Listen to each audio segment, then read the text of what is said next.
Salam sejahtera untuk kita semua. Pelajaran Sekolah Sahabat dengan tema utama Kebenaran Zaman Ini dalam Kitab Ulangan. Pelajaran ke-6, dan bangsa besar manakah? Minggu 31 Oktober. Jangan tambahkan atau kurangkan. Bacalah Ulangan 4 ayat 1 dan 2. Amaran khusus apa yang Tuhan berikan kepada mereka dalam hubungan dengan ketetapan dan peraturannya, dan mengapa hal ini bisa menjadi sesuatu yang secara langsung menjadi peringatan bagi mereka? Tuhan mengatakan kepada mereka untuk menurut ketetapan dan peraturan, dan tidak menambahkan dan mengurangkan hal-hal tersebut. Mengapa Tuhan mengatakan hal itu? Lagi pula, mengapa juga seorang ingin untuk mengubah hukum Allah? Kita tentu mengetahui jawabannya. Setan berusaha dengan gigih dan tak kenal lelah dalam upayanya untuk meneruskan pekerjaan yang dia telah mulaikan di surga, yaitu untuk mengubah hukum Allah. Dia telah berhasil dalam membuat dunia percaya pada teori yang dia paparkan di surga sebelum kejatuhannya, yaitu bahwa hukum Allah itu salah dan perlu direvisi. Sebagian besar dari gereja yang mengaku Kristen oleh sikap mereka, jika tidak melalui kata-kata mereka, menunjukkan bahwa mereka telah menerima kesalahan yang sama. Selected Messages, buku 2, halaman 107.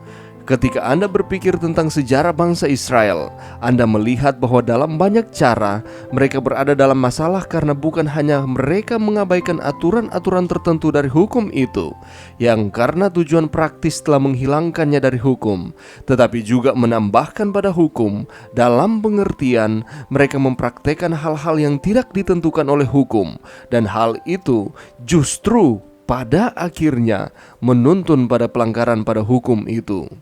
Bacalah Matius 15 ayat 1-9. Meskipun dalam konteks yang berbeda, bagaimana kita bisa melihat sebuah contoh dalam ayat-ayat ini tentang prinsip yang Musa sampaikan sebagai peringatan kepada anak-anak Israel? Ketika orang Ibrani itu pada akhirnya tiba di tanah yang dijanjikan bagi mereka, mereka sering mengabaikan amaran-amaran yang diberikan secara langsung. Contohnya yang berhubungan dengan penyembahan berhala. Sebagai hasilnya, mereka mengikuti praktek-praktek kekafiran. Kadang-kadang bahkan hal itu menjadi bagian dari penyembahan mereka yang seharusnya ditunjukkan kepada Yahweh.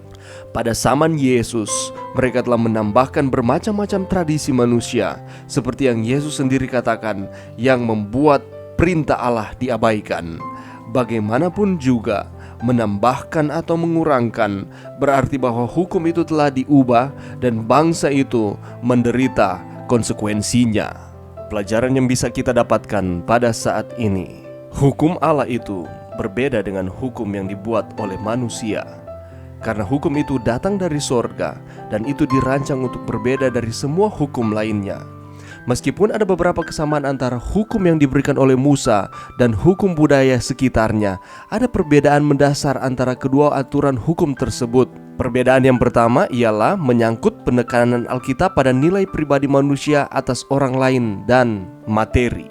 Dalam hukum Musa, kehidupan manusia menang atas nilai-nilai materi, dan hukum itu sama untuk semua orang. Hukum Musa sekali lagi adalah hukum yang diberikan Allah kepada Musa untuk mengatur akan kehidupan bangsa Israel, dan hukum tersebut masih berlaku sampai pada saat ini untuk mengatur kehidupan umat-umat Tuhan. Penurutan terhadap hukum bukan untuk mencari-cari keselamatan, tetapi itu merupakan ucapan terima kasih atas tawaran keselamatan yang Allah telah berikan kepada kita ketika Yesus mati di kayu salib.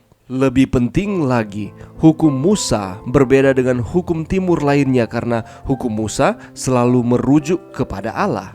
Hukum Allah itu yang diberikan kepada Musa bukanlah hasil dari konsultasi atau buatan manusia. Hukum itu diterima sebagai hadiah ataupun kasih karunia, dan itu adalah wahyu dari sorga. Hukum Alkitab berbicara dengan otoritas, wewenang, dan kekuasaannya, dan gaya ini semakin jelas karena literatur hukum di Timur Dekat kuno didominasi oleh hukum-hukum yang berhubungan dengan keadaan. Tetapi hukum Allah yang tercatat di dalam Alkitab itu mengandung ketegasan. Contohnya, perintah jangan membunuh atau jangan berzina sangatlah tajam dan tegas, dan ini tidak disesuaikan dengan keadaan.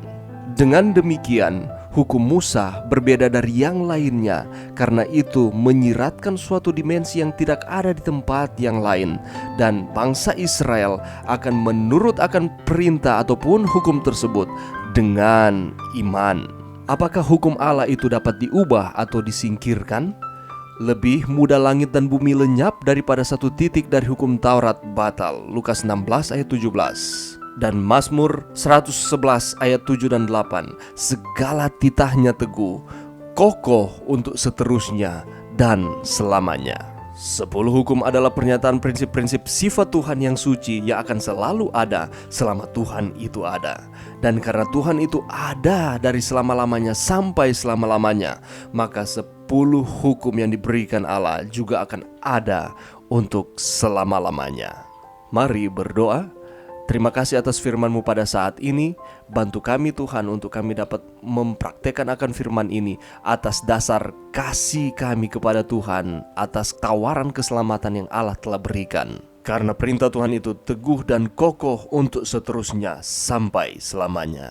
Ini doa kami di dalam nama Yesus. Amin.